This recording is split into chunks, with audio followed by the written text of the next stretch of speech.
Hi there, and welcome to Tiny Voice Big Beginning, a podcast created for early childhood educators who are passionate about nurturing young children and growing alongside them. My name is Shelly Tirta, and today we're diving into something that is top of our mind, starting the new school year with a little more ease and a lot more intention. Whether you are excited, overwhelmed, or somewhere in between, this episode is about getting ready, not just for your classroom, but for yourself. So let's begin with something that often gets overlooked, which is you. Start with you. The start of the year can bring a lot of mixed emotions for you. Could be excitement, anticipation, or maybe a bit of anxiety. And that's completely normal. But before the lesson plans, before the bulletin boards, take a moment to ask, what do I need to feel grounded and ready? Did I get enough sleep? Have I taken even 10 minutes today to breathe, reflect, or reset? When you show up feeling centered, even just for a little, you create a calm, steady presence for your students. And that matters more than any perfectly prepped activity.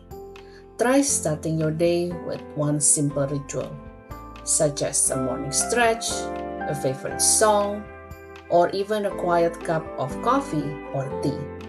Something that reminds you that I matter too.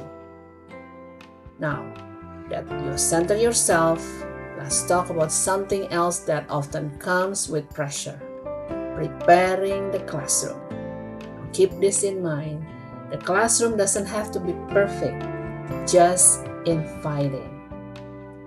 If you ever felt pressure to set up the perfect classroom by day one, you are not alone. And here's a gentle reminder: children and parents are not looking for perfection. They are looking for space. They need space that feels safe, welcoming, and responsive.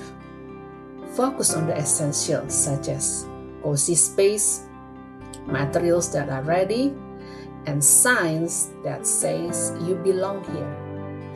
You could also use family photos, soft lighting. All of those things go a long way, and you can add more over time. Involve your students in shaping the environment as the year goes on. That can help build connection and ownership for the students. So, once the space feels welcoming, the next layer is creating rhythm. And that means to build routines. And remember this, that routines are built over time. They help children feel secure, but they do take time to develop. So, in the first few weeks, be prepared to slow things down. Yes, slow things down. Model those classroom expectations and offer lots and lots of positive reinforcement, such as use inner voice when we speak. Thank you for sharing the toys with your friends. I noticed that you are doing a wonderful job.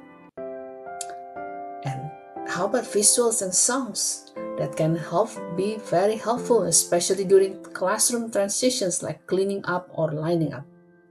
The key is keep it simple, consistent, and flexible.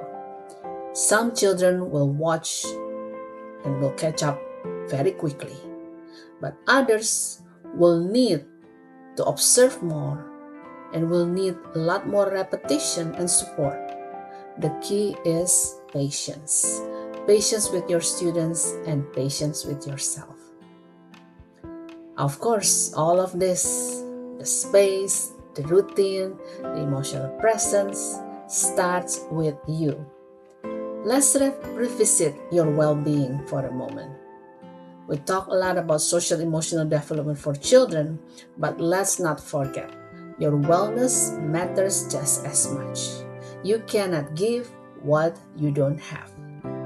So it's okay to acknowledge that teaching is hard, the day is hard, especially at the start of the new year. There are long days, unexpected behaviors, and constant problem solving. So let's build small practices that support your well-being. Step outside for a few minutes for fresh air when you can. Keep a water bottle and a quick snacks nearby. Take a few deep breaths between transition. Remind yourself, I am here and I will make the best out of my day. And if something doesn't go as planned, let it go. Your students don't need perfection. The family don't need the perfections. They need your presence. Consider choosing one supportive habit to practice consistently during the week. Maybe small actions like take a deep breath, drink a lot of water, sleep enough. When these things done regularly, it will create a powerful ripple effect for you and for those around you. Now, before we wrap up, here are a few things to keep in mind this week. You don't have to do everything at once. Prioritize your connections with your students and family over perfection. The beginning of the year is a time for observation, it's a time to be flexible, and also a time to give grace for your students and especially for yourself. There is tomorrow to make it better. Celebrate the small wins, such as a smile from a shy student, a smooth transition, a moment of laughter. These are the things that matters most.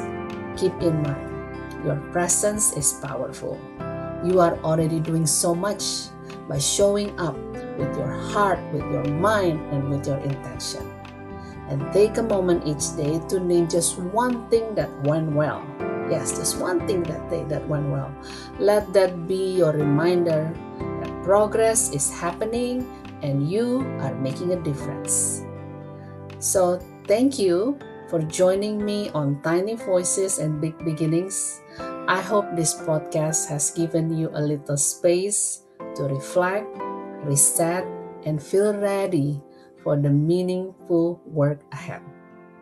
And if you find this podcast helpful, please share it with your colleague, share your comments below, and don't forget to subscribe and like our channel for more conversation like this throughout the year. So here's to a fresh start, a big beginning, and a school year filled with connection, growth, and plenty of joy. Take care of yourself, and you got this.